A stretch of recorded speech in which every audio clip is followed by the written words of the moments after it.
Salut, salut.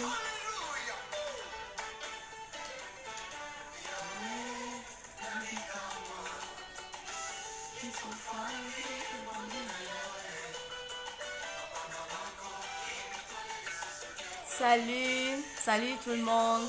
Salut Jessica. Salut Pasteur Justin.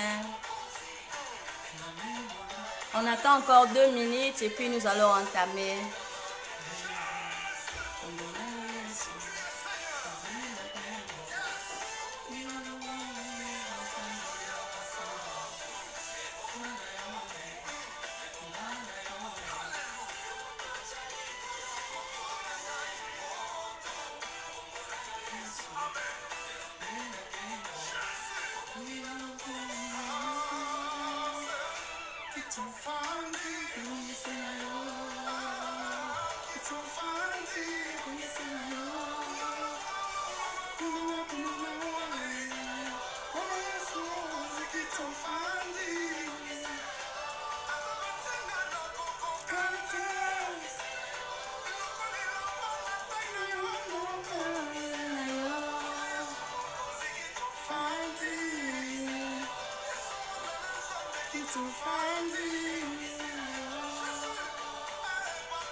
Salut, salut, salut.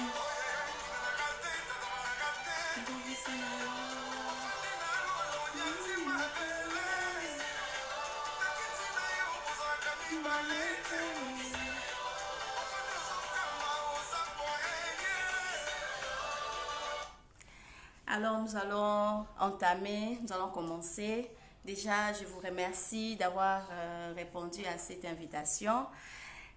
La fois passée, nous étions là, hein, le live précédent, nous avions eu à parler concernant l'infidélité, en fait, la responsabilité de la femme face à l'infidélité de son homme, son mari, si vous voulez.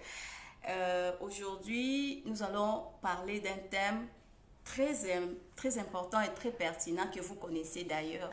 J'espère que vous avez remarqué que nous tournons beaucoup plus tout autour de la famille parce que la famille, c'est la base en fait.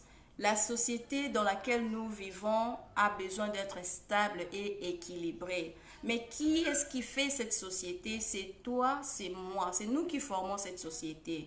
Or, si nous sommes des personnes déséquilibrées dans nos familles, si nous sommes des personnes qui n'avons pas des bases solides, donc nous allons aussi déstabiliser notre société. C'est pour cela que nous parlons souvent de ces thèmes, le mariage, le foyer, les enfants, parce que c'est vraiment la base et c'est le début de tout en fait, comme je pourrais le dire. Voilà pourquoi nous avons encore choisi ces thèmes aujourd'hui.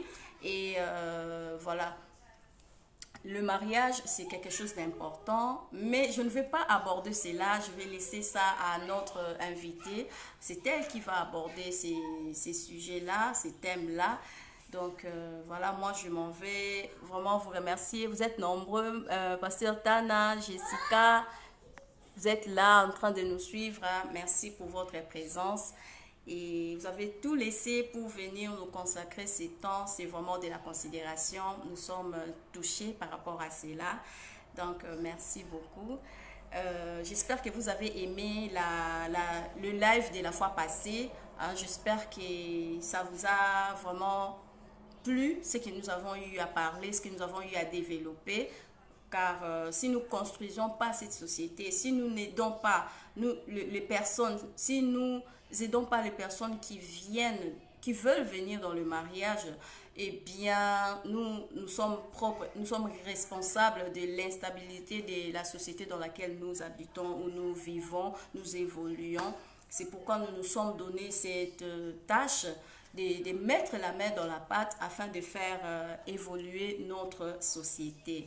Alors, sans tarder, je vais déjà inviter notre intervenante d'aujourd'hui, hein, elle viendra nous parler de ce que nous avons prévu pour aujourd'hui. Donc, je m'en vais inviter notre intervenante.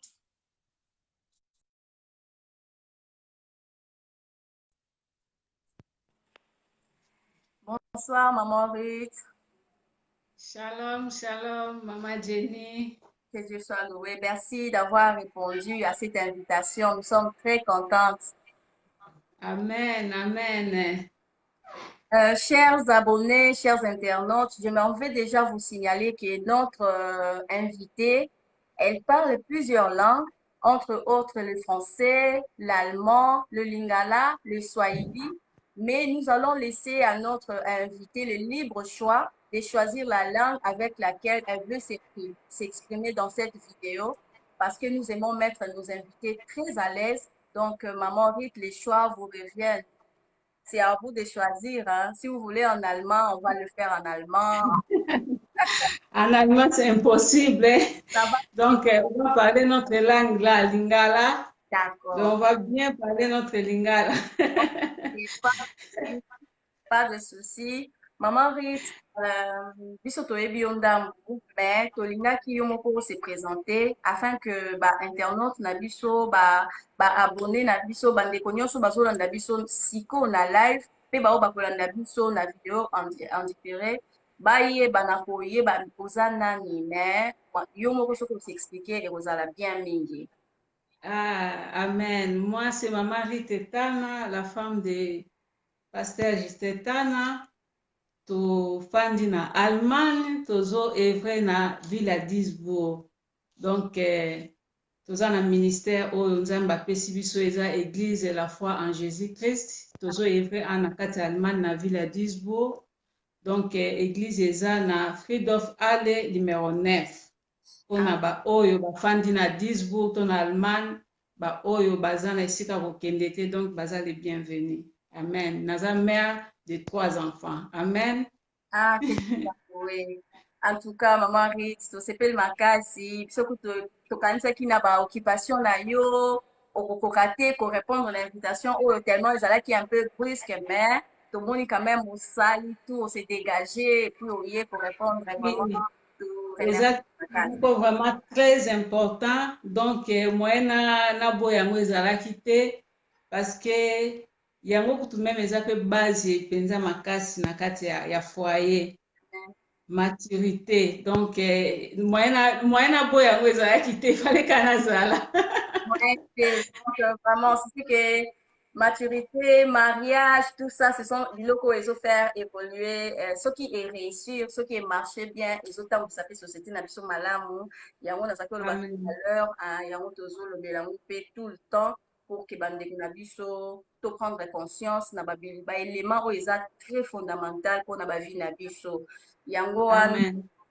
mais avant de la maturité, maman Ritina, il y a qui sur le mariage en question. Parce que le monde, la carte na mabala, ma camiso salama, il y a sorte na sorte. Et ça, c'est vrai qu'il y a couple nyonso, ba problème ezalaka. Ba haut et le bas ezalaka nango na ba couple nyonso. Mais ils appellent ba couple mususu oyo quand même exagéré na ba problème, hein. Donc les problèmes, lobby problème ba parents ba mona makambo, ba parents tout koloba te. Donc, mais quand on peut expliquer biso libala en général dans les seigneurs, eza ndenge nini. Il faut ezala ndenge nini. Libala normalement eza eloko malamu parce que Bible ezo mentionné que libala eza bénédiction kouta epai ya Nzambe. Amen. Mais sikoyo babalani nde baza problème parce que libala au juste eza eloko moko bien. Soki Yesu ye moko apesi église exemple que église eza épouse. Donc c'est que Yesu ye moko aza considérer mariage, nzambe na biso aza considérer mariage. Quant à biso ba oyo siko bato tozobala nde il faut toyeba eloko nini yango tozolingela kobalela, parce que bato mingi babali na loyenge, mosusu alingi kaka parce que asala feti alata voile, bato bamonaki abalaki, après wana okomonaki azokoka komaîtriser libala te. Et pourtant libala eza feti te, eza voile te, eza limousine te. Donc eza na bato okutu babala na bango bakendaka bapambola bango kaka na église balati maputa me bafandi na libala malamu koleka kutu bato oyo basali bafeti ya minene minene. Donc libala eza eloko oyo nzambe abongisi mpona mutu nyonso azala malamu. Alors ntango oyo toza kokutana na kati ya libala, donc eloko ya liboso oyo esengeli toyeba mpo libala na biso ezala malamu eza selon expérience na nga, mois prochain par la grâce de Dieu nga na papa tokototalize 15 ans ya mariage. Donc amen.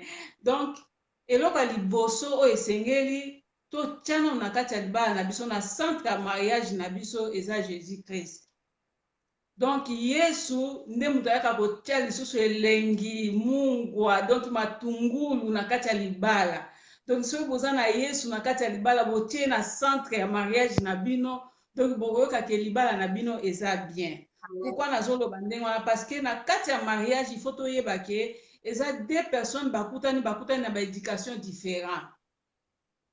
Donc eza na mutu oyo azwaki éducation mosusu na balabala, mosusu azwaki na famille, mosusu azwi na école, donc amélangeaki. Eza mosusu aza bien éduqué, mosusu aza pe pour permettre nga terme mal éduqué ndenge tolobaka.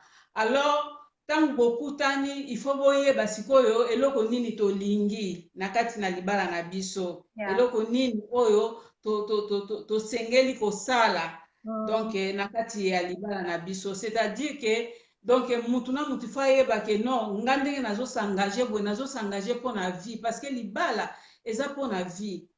ezalaka te ke o no bosangaje kaka mpona ntango moke apres botali ke ndenge tozomona sikoyo bacouple ebele ezopanzana, apres botali ke o non esimbi te mutu na mutu abendana. Non, parce que na nzela nango eza kocreye baproblème, eza kocreye batraumatisme na bana, eza kocreye makambo ebele. Alors ntango oyo toza kozwa décision ya libala esengeli vraiment tozwa yango vraiment, surtout na biso ba chrétien naza penza mingi kota biso ba chrétien ke esengeli tozwa yango penza na kobondela koyeba penza volonté ya nzambe pe ekosala ke nzambe akomarche na bino. Amen. tosepeli koyoka réponse oyo soki nakoki kobakisa eloko moko na makambo lobi parce que eza vraiment ya solo. Moi je me rappelle avant de s'engager, en tout cas tosololaka avec mon mari toyokanaka ke non tolingi libala moko simple, tolingi libala moko sans kokota ba dette, tolingi vraiment eloko moko oyo ekopermettre na biso tobanda début na biso très bien sans kozala na singa na kingo ya kofutaka baliongo ya oyo bodefaki mpona koréaliser libala. Et on a fait de ça un sujet de prière. Donc tozalaki koprier bandeko oyo bayebi tozalaki koprier chaque vendredi avec lui. Koyebisa vraiment nzambe nous voulons un mariage simple mais oyo ekomarke biso. En même temps, on a mentionné le fait que boyna biso kozoba nyongo par-ci par-là, donc pesa biso ba moyen oyo ko permettre biso ko sala yango. Et nous avons témoigné après parce que Dieu nous a écoutés, il nous a exaucés. Donc et les cas vraiment de tolinga qui moi je pense que na choix déjà tant bozo ça la choix tant on bozo planifier ma comme na mariage et pour le reste il faut qu'on y ait ba donc tozo bala na tozo nga to sala nini tozo nga to sala eza vraiment très important que boyeba kosimba makambo na bino na maboko. Donc boloba ke likambo eza ya biso, donc ti ndenge tozozwa engagement oyo donc eza vie na biso mobimba. Donc eza kola vie tosimbi yango na maboko biso moko toza na possibilité ya kodétruire yango biso moko mpe toza na possibilité ya kosala ke tozala épanoui, tozala bien. Donc ntango tolingani, Bible elobi ke l'amour couvre une multitude de péchés. Donc ntango tolingani, eloko esalaka libala malamu, il faut koyeba kose supporter, il faut koyeba kose pardonner, il faut vraiment kodialoguer. Dialogue eza très important na kati ya libala. Ça, c'est Dialogue est très important. Tant oyo boza na problème, omona mwasi oza na problème, yo na mobali nono bozi solution te, mais famille na bino basi bayebi makambo nyonso. Bango déjà obandi da kozwa ba conseil ya libanda, c'est-à-dire elakisi ke okozala embryer, okoyeba ojiste te ozwa décision nini. Mobali mpe ndenge moko, mwa likamukie osi okei oke koyebisa famille na yo. Donc il faut bozala capable bomona ke non. Donc, nesika tokota na maturité. Donc, il faut voir que non, toza capable ya ko gérer makambo na biso na biso moko, quel que soit likambo ngo eza ndenge nini. Toza capable ya ko gérer ngo biso moko. Yango ndezaka soki peut-être bomoni ke bokoki te, bomemi na prière. Soki bomoni na prière bozozwa ka solution te, nde bokoki komepa basali ya Nzambe to ba parents to ba marrains na bino. Donc, maman Rite, on décollé déjà. Donc, moi, je suis mes amis sous tout donc, au côté par rapport à la mort, hein, maman, tout le monde, les lots, quand on est au Tukoloba, l'introduction, ma mariage, je suis à la mamingi. Mais, constat paysan que, divorce fait, et ça s'est passé trop. Que ce soit en Afrique ou ici en Europe. Mais en Europe, alors, maman Rite, na kati ya libala. Nini maturité ekoki kokota tokolobela maturité quand parce que ndenge olobaki na ebandeli mobali aye na éducation na ye mwasi aye na éducation na ye bokutani bovandi po ezalaka moi ntango toza bafiancé ozolakisa kaka moninga kote oyo eza positif quoi mais badefo mosusu tellement bozopase temps mingi te moyen motu atala yango vraiment amona eza te mais siko boye kovanda na kati ya ndako badefo sikoyo ebandi kobima bamakambo ebele ebele bomandi sikoyo komiyeba bien bien bien alors na baka wana nyonso nini oyo tokoki kolobelaki maturité ou bien tokoki koévoke maturité ou bien importance nango kasi nde baproblème ezali nde esika maturité eyebanaka parce que soki boza kaka dans la joie tout ça donc oh chéri je t'aime bokoyeba penza te. Alors dès le début ya mariage donc moko na moko po fiançailles normalement eza moment ya observation bien sûr eza na bato mingi babombaka elongi na bango mais caractère ya moto akoki kobomba ngo 1 mois 2 mois mais quelque part omona kaka ta na moment ya fiançailles mwa langage moko boye omoni donc ocomprendre déjà que moto oyo aza boye alors ti ndenge ozoloba ke namema likambo yango ntina suka c'est-à-dire ondimi responsabilité ya kozala vraiment partenaire moko malamu mpona kosunga motu wana ozomona donc ondimi kozwa rôle ya kosunga motu wana omema ye na niveau oyo ozali donc là esengaka sikoyo patience donc parce que ozosangaje oyebi déjà que donc soki mwasi ya mibombi obe mobali ya mibombi wana eza autre chose mais déjà dès le début soki remarqué mais à cause de l'amour à cause ya amour oza nango na mutu wana ozolinga kotika ye te malgré remarqué bafaute na ye c'est-à-dire ondimi engagement moko boye mpo ozala lokola soutien na kati ya vie ya mutu wana donc eza à partir ya wana nde moto koyeba kosunga mais soki mpe couple mibale baza na maturité eza vraiment très bien bokoyeba ngo déjà à partir boza na baproblème parce que toki koloba te ke non ezalaka kaka rose banda janvier ti décembre ça peut arriver ke moninga alobi a yo comprendre te oyoki yango b mais oui mais sikoyo ndenge nini yango par rapport ya a ya moninga ndenge nini yo oyebaki koréagir par rapport ya b ya moninga mpe ndenge nini yo oyebaki koréagir sikoyo réaction na bino ebalani en ce moment là bocomprendre en tout cas vraiment toyebi kogérer makambo tala kutu tozali na problème boye ifale kutu baparrain baya ifale kutu bapaster baya mais façon to gérer yango. Donc lokola tokoki ko gérer on sait que mususu ekoya to ko gérer yango. Donc déjà na kati ya couple bobandi ko gérer premier problème, deuxième problème, troisième. Donc esali déjà que non bobandi koyeba déjà niveau nini yango ya couple bozali. Ndenge tolobaki na ebandeli ke na couple bino moko na faut bozwa non makambo na bino moko na maboko non. Alors makambo na maboko eza kaka te ke o mutu ake kosala ba achat donc okende kosomba biloko ya kolia ou bien ko changer couleur ya ndako. C'est-à-dire que problème moko ezali peut-être ya mbongo ya piaka ekomaka mpe boza na mbongo te omoni. Donc yo déjà boza na mbongo te so beteli mama abino lisolo mama en tout cas vraiment biso koto lelo tokolia te. Donc papa vraiment kendaki abeti bakope esimbi te lelo tokolia te. Donc elaki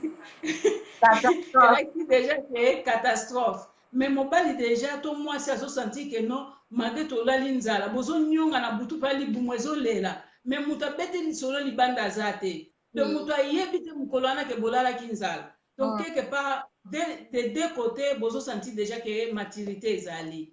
Donc c'est ça. Nayebi te so na répondre vraiment ndenge olingaki. Ça, mais nangaki mpe nayebisa bato bazolanda biso si boza na baquestion vous pouvez toujours poser. Notre maman est là, elle va nous répondre.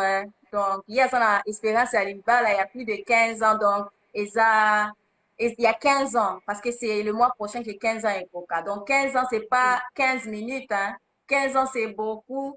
Talaka, ezalaka pema, et ça, tout na lelo, baboyani lelo. Pourquoi? Parce que tant bazo déballer, on a bango, il y a une souris, pourquoi tu viens à lingala, pourquoi bimi na bagage ya moko ba evita bimi wapi pourquoi leki mobile alobi ke non pourquoi na uti na biloko na yo moi so ba biso fina nga pour nini auti nde na biloko na yo ba yo kanite bakabwani ozomona pourtant na kati na libala ndenge tozoloba il faut ko s'accepter et puis ko accepter moninga ça veut dire ko za la passion ndenge maman pasteur auti koloba toza na ba éducation touti nango biso na ba famille na biso. Alors tant toye ko vendre ensemble to bandi ko se découvrir pe ko découvrir beaucoup plus défauts parce que les qualités ce sont les choses qui nous a attirés. Ils par rapport à la qualité wana nde otali olobi non ye penza kaka ye pona qualité na ye wana mais siko défaut ezala na sima et pour mona na kati ndako libala na moment wana siko toyaka ko découvrir défaut eza siko moment oyo il faut siko pe to salela to la maturité na biso. C'est vrai que na bandeko mosusu oyo baexagéraka par rapport à comportement de bango basi mosusu par exemple bazalaka soki asi abali na ye ale esili akomibongisa susu bien te oyo kutu nalobelaki na live ya la fois passée. Donc tout est accompli aosala susu baeffort te oyo esalaki ke mobali na ye alinga ye tout ça wana eza badéfaut oyo yango ezofaire partie na classe ya badéfaut oyo tozolobela te. Ça il faut le changer tout de suite et immédiatement parce que ça n'honore pas la femme. Mais nous parlons par exemple dans défaut misusu ya mike oyo mobali ayebelaki yo nango te. Momutu tant mobali a découvert yo ayebi yo na défaut wana il va pas dire non pardon na boye non. Mais il faut qu'il ait la preuve de maturité. Après si autant c'est vrai il parle avec toi mais aussi il peut temps oyo bana ko changer parce que peut-être et pas na bino omoni babilo mosusu bayebisaka biso epa na biso na ndako totika moko omona basi bamesana na défaut na tu ne fais pas d'effort mais avec les maris c'est autre chose. Donc il faut kokunda na moke kotika et puis koyokela ye tout ça c'est vraiment quelque chose de bien et ça c'est vice versa c'est même aussi pour la femme. Donc maturité nakoki koajouter lisusu donc maturité epermetaka biso toyeba mpe moment nini diable akoti na kati ya libota ya foyer na bino parce que babiloko bacomportement mosusu esalaka omona mutu ozalaka nao bien mwasi ose comportaka bien oza vraiment soumise et puis mobali mpe alingaka mwasi na ye donc toyebi mibeko wana no ke nzambe alobaki ke mari aime vos femmes et femmes soyez soumises donc bopratikaka yango mpenza mobali alingaka yo mpe mwasi ose soumetaka vraiment.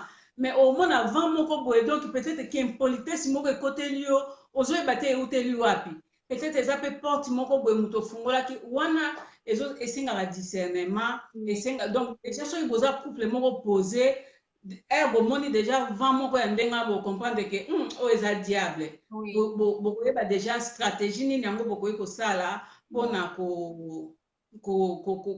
kobondela mpo likambo wana eleka. Mais en bref, maturité eza très important na kati ya libala. Eza vraiment très très très important parce que yango nde ekopermettre bino boyeba kosala makambo malamu mpe boyeba koavance. Ozomona mwasi oyo aza na maturité to mobali oyo aza na maturité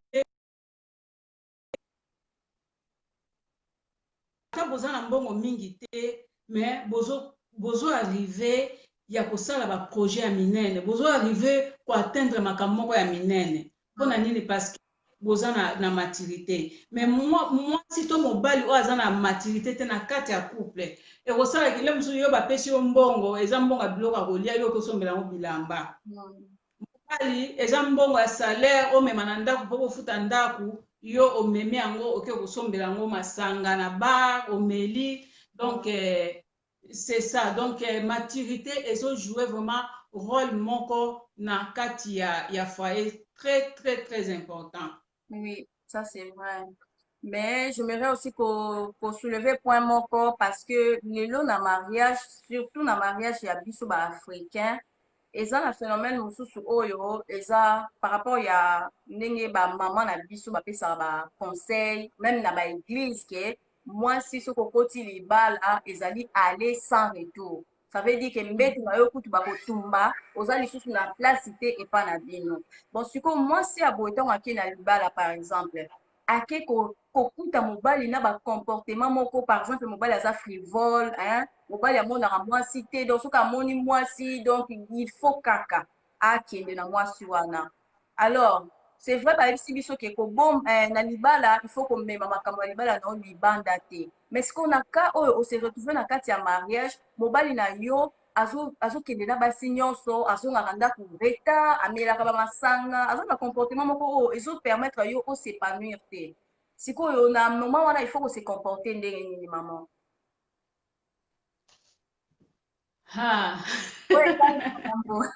Bandeko na biso, je pense que bozolanda biso, nous avons besoin de vos questions aussi pour na bon tozwi mama nazokumisa nanu nzambe parce que nzambe apesanga mobali moko aza vraiment fidèle un homme intègre abangaka vraiment nzambe na motema ne mobimba. Donc ce genre de choses nanu na viva yango te, mais ce que je peux dire, Bible elobi na biso ke Marie aimez vos femmes. Amen. Donc mwasi mpo na nga mwasi deja soki amoni mobali azopesa ba valeur nyonso oyo esengeli akoyeba mpe kosupporte. Eza mibali mosusu akoki kotriche libanda sans ke mwasi azala au courant. Dès que kutu mwasi ne azoyeba kaka akati relation mbala moko. Mais eza ba mibali mosusu oyo ezalaka mpenza akomi kosala yango kutu na nko. Bon, là, est-ce qu'il y a vraiment l'amour? Est-ce que personne n'a aligné? Parce que soumission, ils ont une recommandation et amour. Donc, la femme va sentir que mobile n'a lingakaye. Donc, mobile n'a yé, azo pesa amour o esengeli. Alors, donc, soumission est vraiment automatique. Tant que mobile azo respecter yote, azo la kiso amour wana te. Wana siko est comme un point d'interrogation. Il faut d'abord prier ceux qui sont vraiment volontaires. Ya nzambe na kati ya libala na akoyeba ndenge nini yango akosunga, parce qu'il faut savoir aussi na kota ki na libala ngo ndenge nini. Ça. Na kota ki na libala ngo ndenge nini. Donc vraiment na ça vraiment ni cette fois nango donc na viva vraiment makambo wana te. Donc je pense que il faut ba maman na biso pe ba yebaka parce que il y a des femmes oyo bazo kufa pona makambo wana. Donc mobali abetaka ye akangi yo na basinga enchaîné yo vraiment ofanda kaka parce que Bible lobi que soumission. Donc babiloko wana nyonso en tout cas il faut vraiment kotala la femme soki asambelaka akoki kokima nanu na église à partir ya église bayebi nanu koyekolisa lisusu mobali yango bolingo eza nini vraiment soki eza vraiment libala na bango nzambe akoyeba korétablir bango lisusu. Amen, c'est ça. Parce que eza eloko moko eza très important pour na bandeko na biso ya ba jeunes surtout o bazolinga baya na kati ya libala parce que to mingi biso basi totalaka ozotala position ya mutu ozomona ke awa nga na kozala bien mais ozokoya kofungola misu par rapport ya ba défaut o mutu aza nango. La plupart ya basi o bazokutana na ba problème wana majorité eza asi aremarkaki yango peut-être 2 fois 3 fois na temps ya fiançailles mais akangi motema alingi kaka abala. Or Dieu parle tantôt d'une manière tantôt d'une autre. Heure à fiançailles eza heure moko eza penza nde faut otanga mobali na yo bien otanga mwasi na yo bien oyeba est-ce que ye nde nalingi na acheminer na ye c'est avec elle ou lui que je veux passer le reste de ma vie. Tant yo moko otali penza omoni que oui tout va bien au s'engager. C'est vrai que ça arrive que mobalani mukazalaki bien et puis eko changer mais ça différent na moto yo azaka déjà bongo nature va changer kango te. Donc ce sont des choses très importantes. Chers abonnés, nous attendons vos questions. Et puis, nangaki déjà na profité qu'on signalait bino que eza vraiment série ya ba live oyo to décoller nango, hein, on a démarré avec. Donc dimanche on va recevoir la journaliste de la chaîne RTVS, hein, Madame Irène Makindou, qui viendra nous parler par rapport à la parité et ses enjeux dans les milieux professionnels. Donc, vous allez délai, tout le monde a ndenge basi bazo s'épanouir, ndenge ba difficulté basi bazo kutana nango na milieu professionnel. Parce que toloba ki tovanda lisusu kimia te. Pona likamba ba mama, biso nyongo toza ba mama, toza ba épouse, on va se lever et nous allons travailler ensemble. Nous allons parler. Il y a des femmes qui sont bazo vivre mariage na bango te, bazo subir mariage na bango, baza épanoui te. Basi wana bazo na posa koyoka. Boyebi eza na mutu mosusu avandi esika moko aza na besoin à se suicider. Mais un seul mot ayoki efungoli mayele na ye atiki ko se suicider mais ataye sikoyo chemin na ye na ndenge mosusu. Donc, quand nous enseignons, quand nous parlons, nous sauvons des personnes, nous aidons des personnes. Et ça, des natures naïves.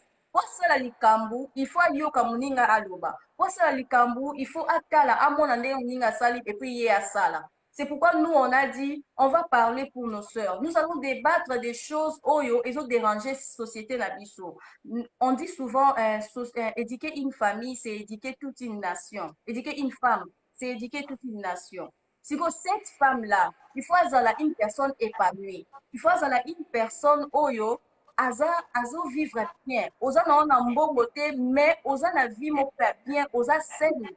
Et puis deuxièmement, le maman, tous a besoin vraiment pour le beaucoup plus bonheur ya biso basi. Et ça, papa tende ba kotele mabalo ba pona biso. Ça engage nous les mamans. Ba bazo kufa na violence conjugale et ça ba maman. Ba bazo tik bana parce que mobali akei asundoli ke ya atikali siti ya kufi bana batikali za ba maman. C'est pourquoi nous devons nous tenir main dans la main. Ne disons pas que ezali makanga ye comme nga zaka na bien na libala kanga. Non, etali biso nyonso. Bible eza ko yebisa biso to amour eza pe ko aider prochain na yo. Alors ceux qui peuvent aider prochain ozomona moninga no na pasi ofandi kimia oede ke oza ndenge moko na moto azopesa moninga no wana pasi. Eza na Bible na takaki verset moko na 2 Samuel oyo ezolobela biso histoire ya Aman na mwasi oyo le roi David ayebaki na koconvoite. En fait, roi David, mobali wana azalaki méchant. David ton akendeki na bitumba. Mobali wana apoyaki konongo ye na basoldat na ye. Alors David asilikelaki mobali wana, mais comportement mwasi na ye esalaki vraiment mwasi wana azalaki mature. Est-ce que ozoyeba sisi lisolo yango na kati ya Bible? Nakoyeba bahistoire yango na bosani, je crois soki nayebi kombo ekozala Abigail mwasi wana. Voilà. Par rapport à la maturité à mwasi wana, est-ce que vous komeka kote ya ba maman mokie pona ndenge mwasi wana a se démarquer na comportement na ye ya mature? Eza vraiment très important ndenge nalobaki moi si tout biso ba maman nde tozala biloba loba pe moko elekaka biso Ouais. omoni mobali moko azalaka wana na ina atake na mpe ba mama muke Oui. donc mwasi soki mwasi na mobali baza na maturité eza vraiment très bien po oyo mwasi eyaka lisusu koleka parce que mwasi maturité ezalaka na kati ya esprit ya motu tobotamaka na maturité te me tokomaka nde mature donc soki mwasi nanu bapesa biso omona mwasi ata atangi te me aza na kapasité moko boye alors soki mwasi wana aza lisusu mature lisusu donc edublaka lisusu ya mobali donc esalaka vraiment komona mpenza ndako ezwi mpenza esika nango donc osenti mpake ndako wana efanda mpona nini parce que maturité ya mwasi emonanaka mpenza boye mwa mwasi wana azwaki vraiment role ya malamu bible ezoloba tuka passage yango échappe ngai me nayebi ke eza na samuel bible ezoloba ke mobali na ye azalaki méchant azalaki vraiment mobali moko mabe donc mais donc David adesidaki kutu bakende kokombattre mobali na ye baboma bango nyonso mwasi wana ntango ayoki kaka ndenge wana na maturité oyo azalaki nango ye moko akendaki kodevanse David mpona kokende kotya kimia combien de basi oyo bazalaka ke ayoki kaka ke moto afingaki kaka mobali na ye donc mobali kutu atikali nsima me ye ake liboso akobenga bandi kofinga kovérifie même pas non est-ce que mobali nanga moto aza na faute ubeni na conseiller na ndenge na biso te lokola kaka ezake basimbi nde mobali na ngai fo nakende kovange mais mwasi wana arekonaitaki d'abord nanu faute ya mobali na ye alingaki acouvrir nanu par rapport ya situation ndenge ezalaki mpo alingaki koperdre mobali te malheureusement mobali akufaki bien sûr mais ajouaki déjà quand même un rôle moko ya malamu oyo esalaki ke na miniti wana nanu kimia ekota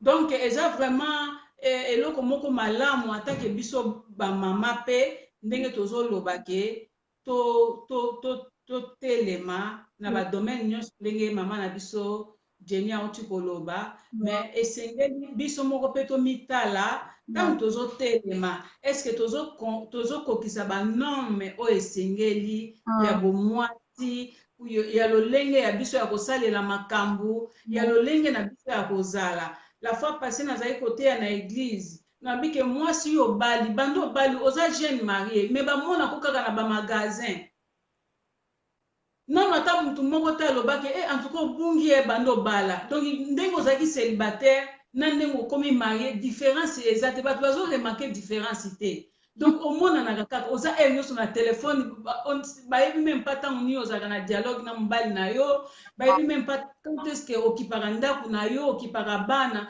tu vois babiloko wana nyonso il faut tomitala ti ndenge tozotelema biso moko tobongisi nanu bakote na biso oyo esengeli tobongisa lolenge na biso ya koloba lolenge na biso ya kosala makambo alors ekopermettre biso mpe ntango oyo totelemi sikoyo mpona kosala disons révolte te me korevendike badroit na biso ekosala ke ezala na impact kati na mosala tokosala. En tout cas, Maman Riz, topambola mi penza ba réponse kitoko. Vraiment, Nzambe apambola yo. Mais toza na question moko ya ndeko na biso Vanessa a commis à quel moment sait-on que l'on est assez mature pour se marier? Dans autre na biso na moment ni mutu fois yeba ke na se sentir siko na komi mature pour na bala. Donc na répondre à la question en gros et puis na peut ça fait parole et pas maman la biso aïe bana pour répondre hein. Alors pour répondre à ta question Vanessa, moi je pense que moi si tant au colis hein au commis tu sens vraiment, je vais te donner mon propre exemple. Moi quand j'ai grandi, j'ai fini mes études, bon avant de finir déjà mes études, j'ai commencé à sentir en moi ces désirs là, hein, désir il y a pour prendre soin de quelqu'un. Je sentais qu'il y a de l'amour en moi que je peux donner. Je me sentais capable de prendre soin d'une personne, de prendre soin, de fonder ma propre famille. Donc, conviction, c'est toi-même. Personne ne va te dire que, voilà, tu finis tes études, maintenant tu dois te marier. Non. ça viendra du plus profond de toi-même. Yo mo penso ressentir que on a prêt à Obala. Si par exemple je te dis maintenant Vanessa va te marier parce que tu vas bientôt finir tes études et tu vas faire ceci. Tu vois que toi tu vas entendre ça, mais il y aura quelque chose en toi qui va maintenant non non non. J'ai encore des choses à non, je dois encore, tu vois. Mais si la même parole, je l'ai dit, dans un moment où ressentir besoin voilà, en toi, ça tombera aussi différemment dans tes oreilles, tu vois. Donc, et ça vraiment d'une personne, alors cette conviction, ça vient. Moi aussi, il y a un moment où Eza l'a quitté. Je ne pensais pas me marier, non, c'est trop tôt, je suis encore jeune. Mais tant au moment, il y a qui, c'est moi-même. J'ai commencé à sentir ses besoins et j'ai commencé à prier. J'ai prié en fonction de ces besoins-là. Je disais ça à Dieu. J'ai les sujets que je donnais à Dieu et puis après, le Seigneur m'a répondu. Donc, voilà, ça vient de l'intérieur. Toi-même, tu sentiras que tu es prête maintenant et tu verras même ma façon dont les autres prier les lots. Tu vas commencer à prier à ces moments-là, ça sera différent. Tu vois, ça vient comme ça avec l'âge, avec tout, ça vient de soi-même. C'est ce que moi, je peux donner, en tout cas, parce que ça s'est passé comme ça pour moi. Je ne sais pas ce qui m'a dit chose na eloko par rapport à question de qu'on a biso ou bien réponse langue qui est déjà. Oui, en tout cas, maman Abisso Jenny, au répondre très bien par rapport à la question de qu'on a biso. Donc, ndenge maman Jenny a lobby, ma soeur, au ressentir ango que bien sûr, mususu eza ango ba désir moko mutoko mona kaka que non il faut na bala kaka. Wana eza penza ya malamu te. Donc, soko omoni kaka non il faut na bala kaka, il faut na bala. Donc, yo moko en tant que moi, si il faut se sentir que naza capable ya ko supporter mutu mususu pembeni na ngai. Parce que l'homme vient avec ses défauts, yo posant ba défaut na yo. Donc, ozo sentir que non, ndenge naza boy, naza capable ya ko supporter ba défaut ya muninga, naza capable ya ko pour être obala na mbali na yo. Après, eoya kosala ke famille ya mobali mpe baye na kati. C'est ça. Donc, nyonso wana ezosenga mpe maturité. Mobali na yo, c'est-à-dire famille mpe baye. Bokozala lisusu bino moko te baleki baye, donc ozala na capacité ya kosupporte basemeki, parce que basemeki bazalaka kaka ya malamu te, eza na basemeki mosusu. Donc, pour na bango, il faut que ba yo kaka. Alors, yo moko na kati na ozo sentir déjà que non, soki na bali siko en tout cas na ko supporter ba semeki na ngai, na ko supporter ba bokilo na ngai. Soki nzambe apesi yo ba bokilo moko ya malamu, ba pesi yo kimia to ba semeki ya malamu, ba pesi yo kimia, gloire à Dieu. Mais il faut toujours s'attendre qu'il y a toujours quelqu'un qui vient, donc ayaka toujours ko annuyer. Donc il y a toujours eza ndenge mo pe pona mobile tozo baka pona basi te. Donc mobile pe a senti qu'elle a bala. Il faut yeba que non ndenge naza boye pe à part moi si nanga naza pe na famille, parce qu'il y a beaucoup de gens ceux qui ça bali moi si, donc a écarté na famille net totalement. Ali komona famille à moi si te, donc famille à moi c'est comme un problème pour nae. Ndenge moko pe na moi si mususu a omona famille ya mobile comme problème, donc baza vraiment ba témoin moko gênant pour na couple na bango alingi kaka ye mobile na ye na bana. Donc wana c'est kozala ki penza traité pour na kobala. Donc tant nazozwa décision ke nalingi na bala, c'est-à-dire si tout biso ba bantu na mindele toyebi ke ezalaka ndenge wana, donc libala eza ngoka mwasi mobali famille eza kaka entre bino. Mais biso bato okoti na Afrique toyebi ke mwasi abali, donc obali basemeki na yo, obali babokilo, obali no, donc eza makambo minene makambo milai. Alors tango se senti que non ndenge naza boye na kokoka ko supporter wana nyonso wana ma sœur zona engagement na yo. En tout cas, j'espère que ma chérie, tu as entendu la réponse de maman pasteur. Merci maman Rit. Tu la question ya suka parce que tu comme vraiment la suka live na biso, tant na biso et pour ça makasi. Question na biso ya suka, eza question ya la sœur Dorcas demande qu'est-ce qui fait grandir la maturité en nous? En d'autres termes, qu'est-ce qui nourrit la maturité en nous? Bon, moi je vais répondre, je dirais la maturité, c'est vrai, il y a certaines personnes qui sont déjà matures, tu vois. Il y a au moins la fille Mokoboy, Abaline a 18 ans, Asa même pas besoin d'apprendre quelque chose parce que Asa déjà mature à Botamanango. Mais il y a pe bandeko mosusu oyo aza vraiment aza na maturité te. Parce que maturité eza pe forme mosusu ya sagesse. Il y a des personnes où aza très intelligent, très brillant à l'école, mais aza sage te. Na ba décision na ye, donc tu verras que c'est quelqu'un vraiment aza sage te. Alors, pour les personnes qui n'ont pas la maturité, moi, je pense qu'il faut prier et demander à Dieu de donner la maturité. Lorsqu'on a Dieu, lorsqu'on a Jésus, lorsqu'on a le Saint-Esprit, on est complet. Tu vois, même le fruit de l'Esprit où on nous parle de la Bible, hein, il faut se reposer en toi. Et en toi viendra s'ajouter aussi cette maturité. Comme la Bible le dit, celui qui n'a pas doit demander. Donc, quand tu remarques en toi, il n'y a pas de maturité, on dit souvent, il faut qu'on y ait. Tu n'as jamais eu le temps de faire connaissance avec ta personne, ta propre personne. Au moins, au cas où tu as toujours, il y a un peu de cabareté pour ani. Au cabareté pour ani. Yo baraté que au cabareté. Nous au cabareté à solo. Dans les autres, bah, il y a beaucoup de collègues yo moko. Alors, tant que yo moko au décidé au milieu, bon, c'est nous, introspection, au yebi vie na yo bien, tu vas, tu vas savoir, ils ont manqué à toi. Ils vont manquer en toi. Et à partir Yawana, tu vas commencer à travailler là-dessus de manière à ce que ozalake nango. Donc, ce qu'ils aient, il faut forger caractère nayo, tu le fais. S'il faut le faire dans la prière, tu le fais. Après, ozoabiloko ozanga kiwana o ezosayo, une personne complète. C'est comme ça que je veux répondre à ça. Mais il y a déjà d'autres personnes au Tamangasa très matures. Nous le voyons même au Moana. Au Moana, il y a 5 ans. Maman est à la douche, à qui bébé wana, mais il y a zui, so ya bébé na bango très bien. Moi, au moins, donc, tu sens vraiment la maturité en cet enfant. Mais ils appellent le baboussou, maman est à qui kosuko, là, donc, il y a une chose, moi, na kuta, azo station, donc, aux hommes, la kaka, différence sexuelle. J'espère que j'ai répondu à cette question. Maman Ritine, habite sur un examen qui s'en a question, mais pour la bisto avant, aux paroles pour l'amour de la fin.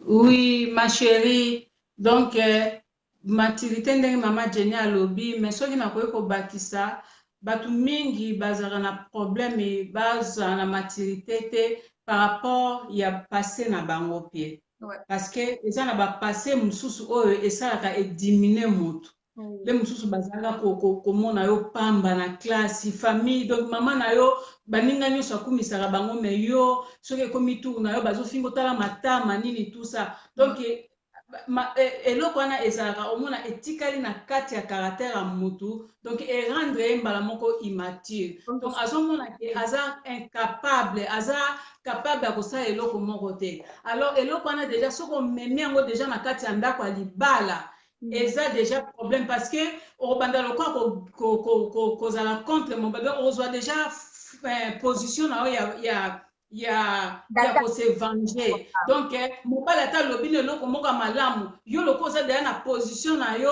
oza deja direct na réponse, parce que olingi koyoka makambo wana na matoi na yo te. Yango eza très important. Ntango ozokota na kati ya libala, zwa passe na yo vraiment oyo nyonso ezalaki ya mabe, il faut vraiment kolongola yango, kobwaka yango musika.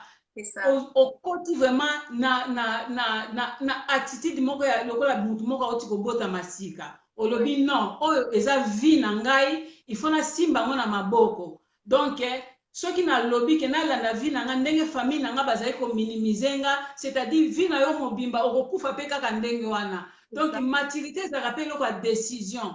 Donc, il faut autre décision, non, il faut nazala mature. Alors, en ce moment-là, banda ko fréquenter batu moko oyo yebi ke basala makambo malamu. Zala na ba couple moko oyo baza posé. Contacter batu moko oyo basala makambo bien. Ko zala na batu penza baza penza ba buzo bate. Alors, ko sala ke o ramasser penza biloko malamu pe e ko permettre o avancer o kola penza lisusu malamu. Je crois que na aidé na répondre bien de konangai. Je pense que aza satisfait tonga pe sepelisi ngai na zuma makambo ya kitoko na kati ya réponse wana.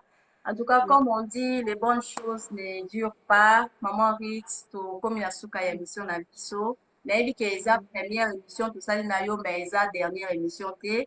Amen. au Jazz TV, que ce soit la page Facebook, que ce soit sur YouTube ou sur Instagram, les tu peux passer quand vous voulez.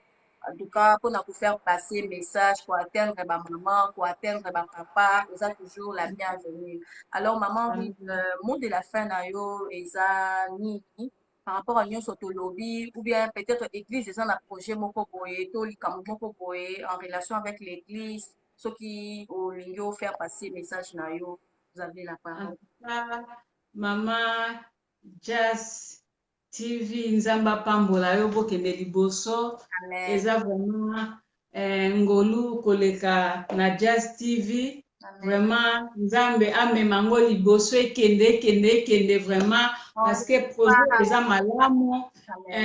Soki vraiment to se basé pona kosunga ba famille parce que église lelo ezo trouver faillite pour ba famille ebele baza na problème tozo vivre vraiment que ba couple ebele eza penza ya kokufa alors soki ba couple ebele e ba famille eza na kimia te église pe moyen ezala stable eza te eza motivation moko to motiver yo vraiment okende liboso na musala oyo Nzambe akozwa lokumu. Vraiment conseil na ngai ya suka pona émission na biso mutu bible lobi ke mutu oyo azangi sagesse asenge pa Nzambe mutu azangi maturité saint esprit apesaka biso maturité mama soki oza na maturité te eza na trop tard te kota kaka na chambre na yo eza na mutu moko boye kombo na ye molimo mosantu ye apesaka maturité bible lobi ke méchant que vous êtes vous savez donner de bonnes choses à vos enfants. À combien plus forte raison, celui qui demandera le Saint-Esprit, je lui donnerai. Donc, soko koti na chambre na yo, bondela Nzambe, nazangi maturité belek na libala na ngai. Vraiment, nazana posa ete, opesa nga maturité, okomona ke Nzambe akopesa.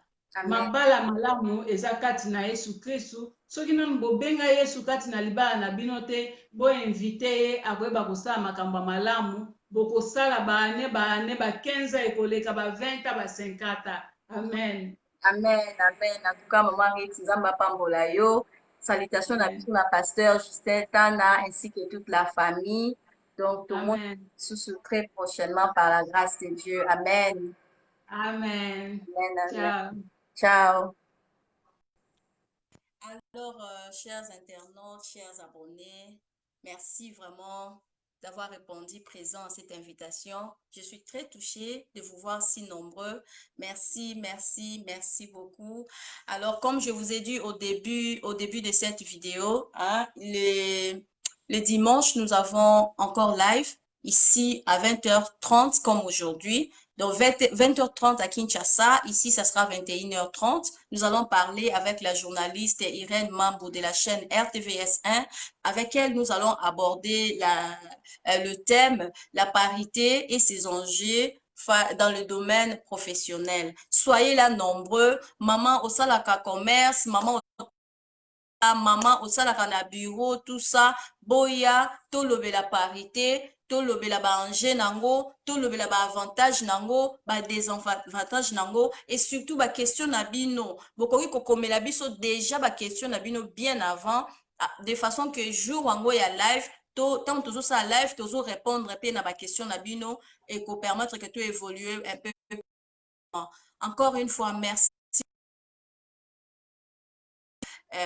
Étaient ensemble avec nous et nous allons nous retrouver le dimanche à 20h30. Au revoir, je vous aime beaucoup. S'il vous plaît, partagez ces lives, taguez vos amis afin que tout le monde, en tout cas un grand nombre de personnes puissent suivre ces conseils des mamans pasteur Ruth et de moi, votre humble servante. On se dit au revoir, à la prochaine. Bye.